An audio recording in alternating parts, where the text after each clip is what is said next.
le jardin qui n'avait qu'une tulipe. Je vais acheter un bleu, dit sur le pas de la maison la petite Alice à son amie Hélène, qui lui demande où elle va. Quel bleu? Demande Hélène. Je finis toujours le bleu avant les autres, explique Alice en guise de réponse. Les deux fillettes marchent donc de conserve vers la papeterie en prenant le chemin des jardins. Cela ne veut pas dire qu'elles escaladent les clôtures, mais elles choisissent de longer les maisonnettes et leurs jardins. À la papeterie, il faut faire la queue. Nous voudrions du bleu, s'écrient les fillettes en chœur lorsqu'enfin leur tour vient.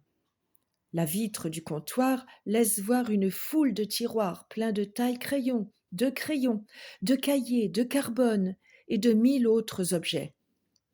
On pourrait constituer un fameux trésor avec tous ces objets, se dit Alice.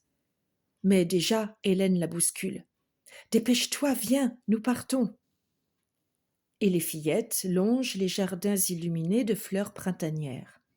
Tout à coup, elles aperçoivent, adossé contre une maisonnette minuscule, un jardinet très différent des autres. Il n'y pousse que de l'herbe, et toute seule, au milieu d'un massif, fleurit une tulipe rouge. Elle est l'unique fleur du jardinet. « Comme elle est rouge !» s'exclame Alice, rose d'admiration. « On a envie de la croquer, » répond Hélène.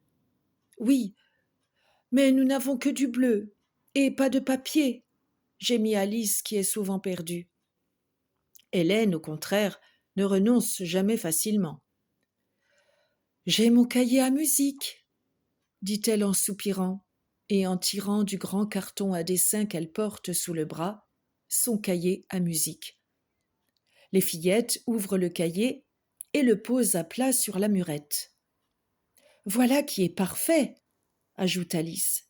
« Nous n'avons même pas besoin de dessiner la clôture, puisqu'il y a les portées. » Elle se met au travail, et en l'espace d'un soupir, une petite maison bleue dans une herbe bleue apparaît sur la page à musique.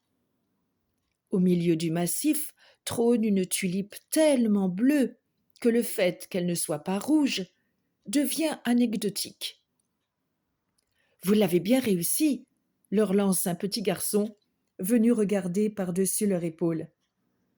Celui-là même qui, l'autre jour, au jardin public, leur prenait leur ballon. Leur dessin terminé, les fillettes, ravies de voir leur ennemi leur faire un compliment, essaient d'appeler la maison. « Sésame, ouvre-toi !» Pas de réponse. « Sésame, ouvre-toi !» reprennent-elles. Alors la porte fait clic-clac. Une petite dame en tablier sort et, apercevant les enfants derrière la clôture, elle les interpelle. « Est-ce vous qui réveillez mon bébé ?» Les enfants expliquent qu'ils n'ont pas fait exprès de réveiller le bébé. À tout hasard, Alice lance. « S'il pleure trop, nous pouvons lui donner notre image. » Hélène renchérit. « Nous pouvons lui donner l'image, même s'il ne pleure pas. Où est-il » ? « Dans son berceau, » répond la petite dame. « Il est encore tout petit. » « D'ailleurs, ici, on n'imagine rien de grand, » résume Alice. « Pour le moment, il ne prend pas encore beaucoup de place, même s'il fait beaucoup de bruit. J'ai trop de travail.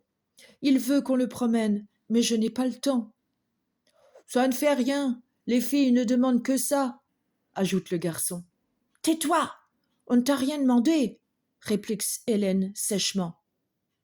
Et se tournant gentiment vers la dame, elle lui dit dans un sourire. « Mais nous pouvons le promener. » La maman fait entrer les enfants dans la maison pour leur montrer le bébé. Couché dans son berceau, il joue avec ses mains.